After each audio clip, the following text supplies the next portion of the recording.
Hi friends, வணக்கம். நாம் இப்போ பார்க்க போகிற டாபிக் வாரிசு சான்றிதழ் விதிமுறைகளில் பார்த்தீங்கன்னாக்கா ஒரு சில திருத்தங்கள்லாம் செஞ்சுருக்காங்க.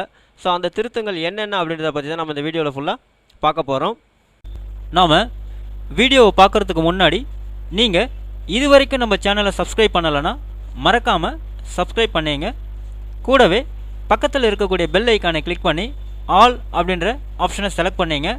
அப்போ தான் நம்ம சேனலில் போஸ்ட் பண்ணுற எல்லா வீடியோஸ்னுடைய நோட்டிஃபிகேஷன் உங்களுக்கு உடனே கிடைக்கும். வீடியோவை ஸ்கிப் பண்ணாமல் முழுசாக பாருங்கள். வாங்க நம்ம வீடியோவை பார்க்கலாம். அதாவது வாரிசு சான்றிதழ் பெறுவது தொடர்பாக பார்த்தீங்கன்னாக்கா அரசாணையில் திருமணம் ஆகாத நபரின் இரண்டாம் நிலை வாரிசுகள் தொடர்பான விதிமுறைகள் திருத்தம் செய்யப்பட்டுள்ளது அப்படின்னு சொல்லியிருக்காங்க. அதாவது தமிழகத்தில் சொத்து வைத்துள்ள நபர்கள் இருந்தால் அவரது சொத்தை வாரிசுகள் பெற வாரிசு சான்றிதழ் அவசியம் அப்படின்னு சொல்லியிருக்காங்க. இதில் பார்த்தீங்கன்னா வருவாய்த்துறைக்கு ஆன்லைனில் விண்ணப்பித்து தான் நம்ம இந்த வாரிசு சான்றிதழை நம்ம வாங்குற மாதிரி இருக்கும்.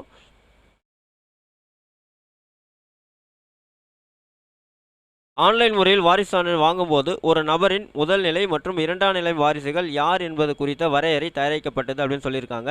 இதில் பார்த்தீங்கன்னா இந்த விவரங்கள் அடங்கிய அரசாணையை 2022 வருவாய் மற்றும் பேரிடர் மேலாண்மை துறை வெளியிட்டது அப்படின்னு சொல்லியிருக்காங்க.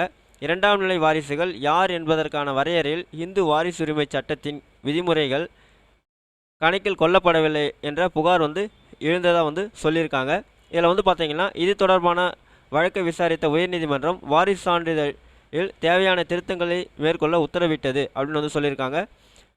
இதன் அடிப்படையில் வாரிசு சான்றிதழ் தொடர்பான அரசாணையில் உரிய திருத்தங்கள் செய்து புதிய அரசாணையை வருவாய் மற்றும் பேரிடர் மேலாண்மை துறை வெளியிட்டுள்ளது.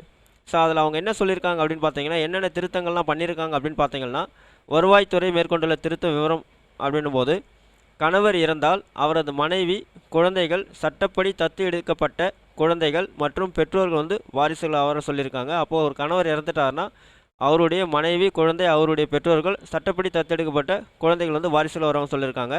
மறுமணம் புரிந்த நபர் இறந்தால் அவரது இறந்த அல்லது விவாகரத்து பெற்ற மனைவியின் குழந்தைகள் தற்போதைய மனைவி குழந்தைகள் தத்து எடுத்த குழந்தைகள் பெற்றோர் ஆகியோர் வாரிசுகளாக வருவார் அப்படின்னு சொல்லியிருக்காங்க. அப்போது ஒருத்தர் பார்த்தீங்கன்னாக்கா விவாகரத்து வாங்கிட்டு இன்னொரு கல்யாணம் பண்ணிக்கிறார் அப்படின்னாக்கா அவர் இறந்துட்டா, அதாவது முதல் மனைவி அவருடைய குழந்தைகள், அதே மாதிரி பார்த்தீங்கன்னா இரண்டாவது மனைவி குழந்தைகள், அதே மாதிரி தத்தெடுக்கப்பட்ட குழந்தைகள் அவருடைய பெற்றோர்கள் வாரிசுகளாக வருவாங்கன்னு சொல்லியிருக்காங்க.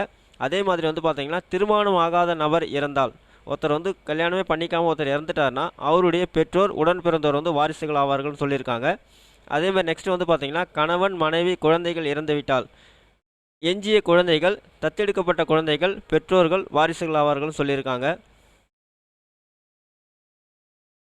அடுத்து நெக்ஸ்ட் பார்த்தீங்கன்னா குழந்தைகள் இல்லாத நிலையில் கணவன் மனைவி இருவரும் இறந்தால் அவரது பெற்றோர் மற்றும் உடன் பிறந்தவர் வாரிசுகள் ஆவார் சொல்லியிருக்காங்க.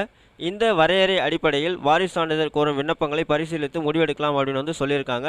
ஸோ இதுதான் பார்த்தீங்கன்னாக்கா இப்போதைக்கு வாரிசு சான்றிதழில் அவங்க கொண்டு வந்திருக்கக்கூடிய திருத்தங்கள். இந்த வீடியோ உங்களுக்கு பிடிச்சிருந்தா லைக் பண்ணுங்கள், அதிகமாக உங்கள் ஃப்ரெண்ட்ஸ் அண்ட் ரிலேட்டிவ்ஸ்க்கு ஷேர் பண்ணுங்கள், கமெண்ட் பண்ணுங்கள். மீண்டும் ஒரு நல்ல வீடியோவில் சந்திப்போம். நன்றி.